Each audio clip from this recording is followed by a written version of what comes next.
아까 이제 우리 선거법 얘기 뭐 하기도 했었는데 끝으로 제가 이것 좀 여쭤보겠습니다. 민주당 초선 의원, 초선 의원 모임이 비공개 면담을 이재명 대표하고 했네요.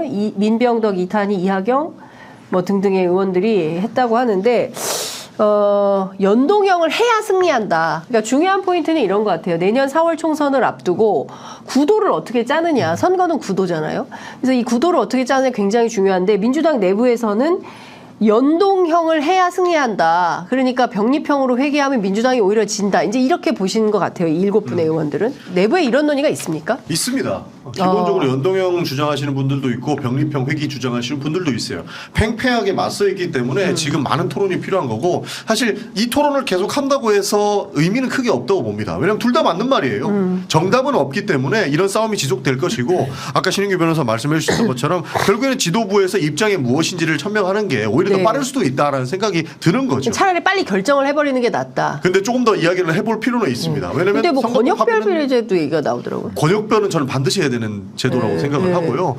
왜냐하면 다들 아시다시피 우리가 공서가 갈등이 너무 심하잖아요. 권역별 비례로 조금이라도 풀어보자는 노력이기 때문에 이 부분은 꼭 해야 된다고 생각을 하고 병립형이냐 연동형이냐 이 부분도 좀 더 논의를 해봐야 되지만 지금까지 많이 들었거든요. 이제는 지도부나 아니면 다른 단위에서 이런 결정 단위에서 합의를 이루어서 민주당의 입장을 정하고 협상에 빨리 임해야 된다. 저는 그렇게 생각합니다. 근데 저는 뭐 권역별에 대해서는 좀 논의가 더 복잡해지니까 지금 더 들어오는 거는 이 논란을 더 증폭시키는 효과밖에 없다고 보고요.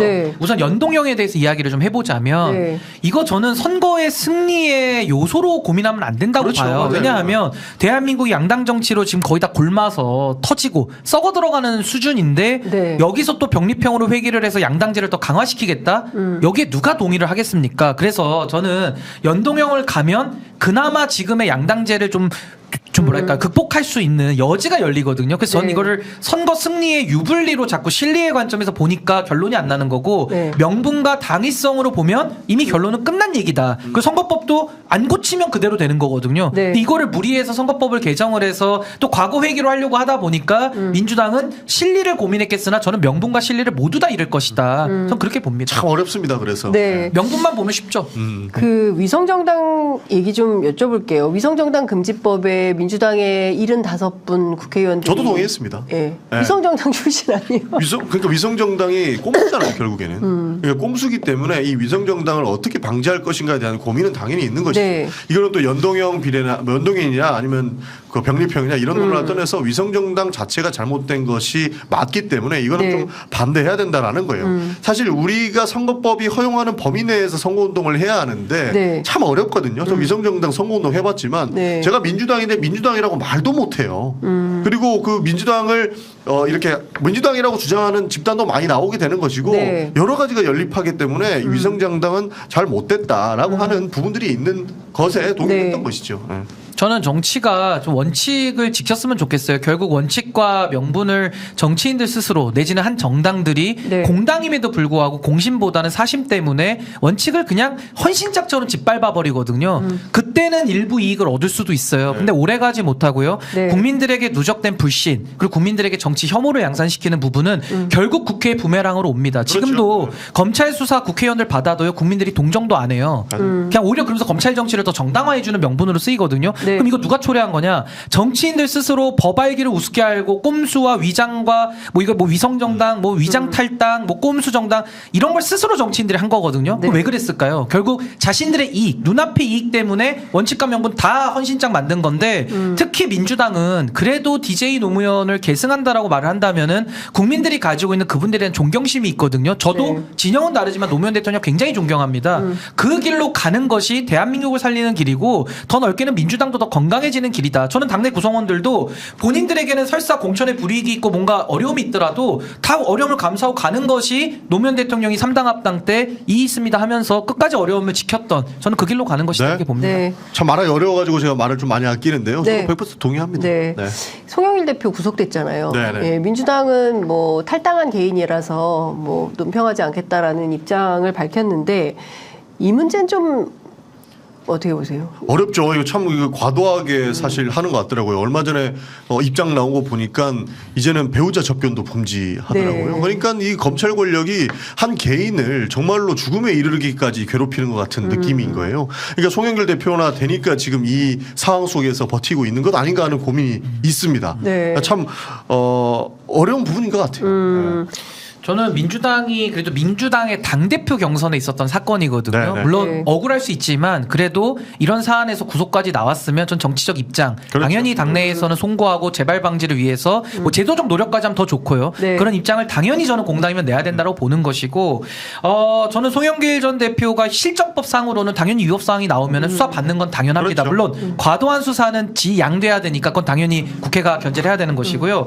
국민의힘도 경선을 치렀거든요. 거기 돈봉투가 없을까요? 국민들 그렇게 믿지 않습니다. 어제 정봉주 의원이 나와서 그 얘기했어요. 아니 그러니까 그렇다고 뭐 물타기라면 그건 안 될 것이지만 결국 이것은 송영길 대표 거는 현행 실정법을 지키는 범위 내에서는 당연히 죄송한 일이고 처벌을 받아야 될 수밖에 없는 그런 상황으로 가는 것인데 네. 이 부분에 대해서는 전 정치가 지금 뭐 오세훈법 한 이후에 너무 깨끗한 척하면서 위선 떨다가 지금 정치인들 스스로 발목 잡히는 거거든요.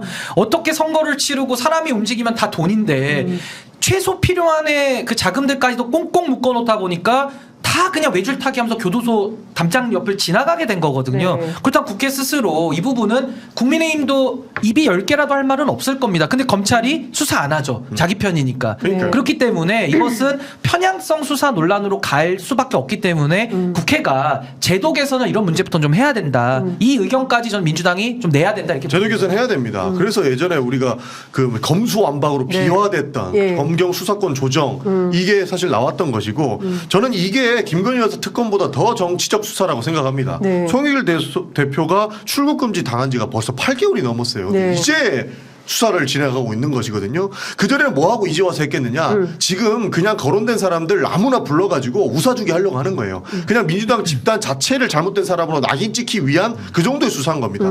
분명한 증거도 없을 텐데 이렇게 사람을 괴롭히고 못 살게 구는 이런 수사가 정당하겠냐. 아니 근데 박희태 전 국회의장도 네. 이제 새누리당 출신이지만 그때도 돈봉투 돌려서 다 처벌 받았거든요. 네, 네. 그러니까 그거는 뭐 지금은 뭐 너무 민주당만 수사하니까 그렇게 느끼실 수는 있겠지만은 현행 법이 그렇게 돼 있으니까 또 검찰권이 행사되는 것까지는 막을 수는 없어요. 그렇죠. 그건 법대로 하니까 그래서 저는 받아들일 건 받아들이고 국회가 제가 방금 설명드린 정도의 내용, 그러니까 국회의원들 스스로 정치 불신을 더 가속화시키는 제도를 만들어 놓고 자기들끼리 그 안에서 아웅다웅하는 거예요. 그러니까 그 본질적인 문제를 더 푸는 쪽으로 노력을 이끌어가고 토론의 장으로 이끌어가야지. 국민의힘도 이거 만약에 토론 나오면요 입이 10개라도 할 말 없습니다. 제가 볼 때는. 제가 네. 보기에는 신인규 변호사를 모셔가야 되겠네요. 그러니까 모르 한다니까 본인이 꿈에서만 데려가라. 꿈에서만 뵙는 그러니까 지금 보면 뭐 굉장히 중요한 포인트이신 것 같아요. 사실은 저도 이제 정치권 취재를 많이 해보면 선거 때마다 그런 얘기가 있어요. 이게 법 때문에 다 자원봉사해야 되거든요.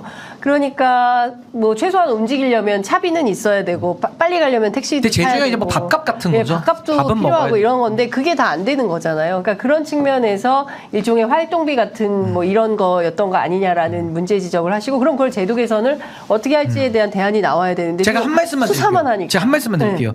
선거 운동에 관해서는 국회의원도 문제지만 정치 신인들, 그러니까 저 같은 신인들도 그렇죠. 지금 다 묶여 있어가지고요. 오히려 기득권을 더 보장해주는 쪽으로 가고 있어요. 그러니까 제가 봤을 때는 선거 운동에 관한 그 정치 자금에 관한 건 다 풀어줘야 됩니다. 대신에 투명한 관리와 보고, 그러니까 재벌 돈 받는 건 이제 끝났기 때문에 네. 지금은 평범하게 걷어서 정당하게 쓰고 보고를 하면 되는 거지. 어떻게 정치에 돈이 안 들어갑니까? 그건 네. 불가능한 거를 지금 하고 있는 거고요. 또 하나는 정당이 누리고 있는 특혜는 없애야 됩니다. 그게 국고보조금이거든요. 네. 이거 저는 폐지해야 된다고 봅니다. 그러니까 정치개혁이라는 것이 방향을 잘 잡고요. 정당이 누리는 특혜는 다 없애버려야 되지만은 정치 개개인들이 해야만 하는 일들은 좀 풀어주는 게 맞다. 이 방향성을 갖고 했으면 좋겠어요. 그러니까 해야 될 것들이 굉장히 많아요. 네, 그래서 하나 바로 잡는 게 네. 필요합니다.